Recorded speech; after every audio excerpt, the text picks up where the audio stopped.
रफ़ीक चकवाल से। ये steel mat security system मैंने लगवाया है। ये आपकी गाड़ी घर से बाहर खड़ी हो, आप अंदर बैठ के इसको स्टार्ट कर सकते हैं।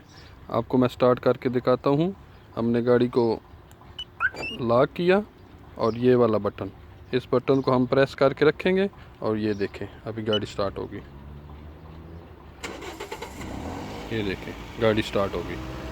मैं बाहर खड़ा हूँ, अंदर कोई चाबी नहीं है मगर गाड़ी स्टार्ट है। ये देखें, ये हमें बता रहा है कि आपकी गाड़ी स्टार्ट हो गई है। अब आप जब गाड़ी आपकी धूप में खड़ी है, कहीं खड़ी है, आप अंदर से बैठ के इसको लॉक करें, लॉक होगी गाड़ी और आप इसको स्टार्ट करेंगे। स्टार्ट करके आपकी गाड़ी एसी ऑन होगा, आपकी गाड़ी ठंडी हो जाएगी और आके इस गाड़ी में बैठ सकते हैं, ठंडी गाड़ी में। Thank you.